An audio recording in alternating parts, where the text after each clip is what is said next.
The next function that I'm going to show you is how to do filters as we had seen before in R, and how to use filters here in QGIS. So in this data set that we have here, I'm going to click at the right click, and you are going to look for the filter option. So now I choose it, and we're going to filter by year. So I can have a sample here of the years that are available, where I can see all of the unique values. And there's an expression here that's very similar to that one that we were using in R, but it's a little bit more similar to SQL or Python also.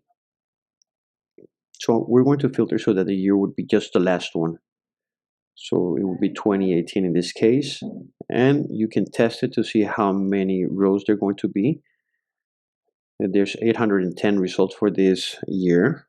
Then I press accept, and there are less points. So I'm just showing the values of this year.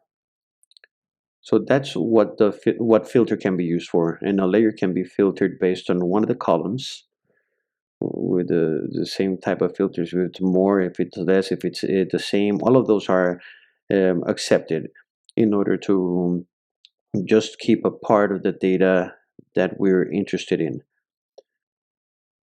If you need to remove the filter, then go back to filter and press limpiar, clean, and then all the points will be back. You can also choose, and I think that already showed this before in the other tools that's here.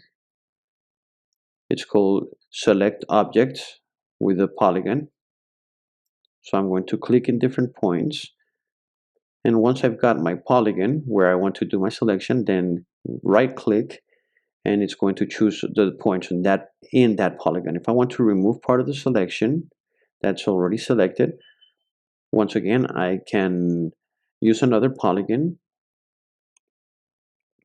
and with the control key, when I do a right click, then it's going to do an inverse selection. If I want to add something else to the selection, let's say that I want another polygon, and before doing a right click, I choose the polygon. Before doing that, I press shift, and it's going to add the selection. You can also change the selection tool in order to do a selection based on a radius. So this one's a little bit different. You have to click with the left button, the mouse, and this will allow us to open a circle. And once again, I press left click in order to select everything that's within this radius. And there are additional options here, like for example, a random shape or a square. All of that can be done here.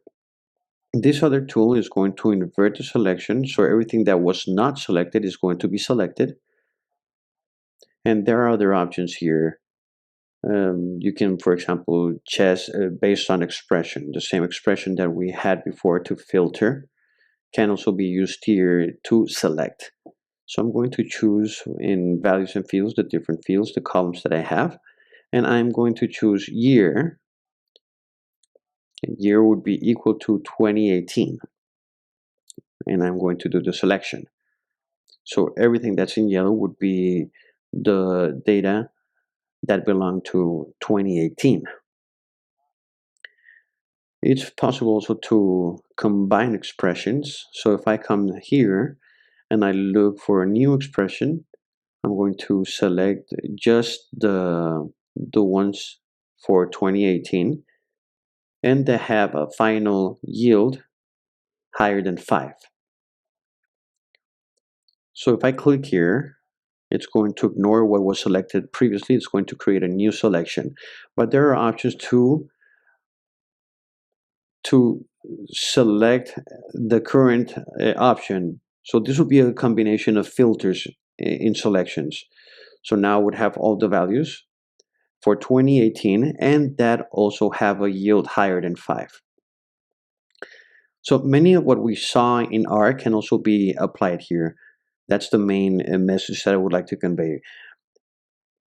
So filtering, selecting, and all these things can also be done here, but with a spatial visualization in QGIS. And it can be combined with these interactive methods for spatial selection. They can be combined also with the expressions, and that's the advantage. So for example, I can use the radius that I already have here to select and then combine it with an expression to select what I've already chose with a yield higher than 4, for example. So you have to use the current selection. It's going to maintain the points that are in this radius and that have a yield higher than 4. So all this information can be combined. And there's another important tool for selection that would be spatial selection. So a way to show you how this works. So we're going to go and select the limit, and you can remove the selection so that's clean. So in the limit layer, I'm going to select one of the limits. I chose this one. And nothing happens with the points, but I have the limit already selected. And I can go to the vectorial tab and go to research tools, and I can choose based on location. So in limits, I'm going to look for all the objects that have an intersection, and there are different options that you can use. But the truth is that I want to choose yield in Chiapas, everything that has an intersection with the limit layer, but only where the selection has occurred. And I'm going to create a new selection. You can go to the options here to add or eliminate a selection. And then I'm going to execute, close. And what's going to happen now is that all the points from this layer that are in the selected area with the other, that intersect with the other, are going to be selected. So the message is that you can use all possible combinations, spatial combinations. All of these can be shown in QGIS. And these type of combinations of the different tools can be very powerful. This allows us to do many different types of analysis that are important.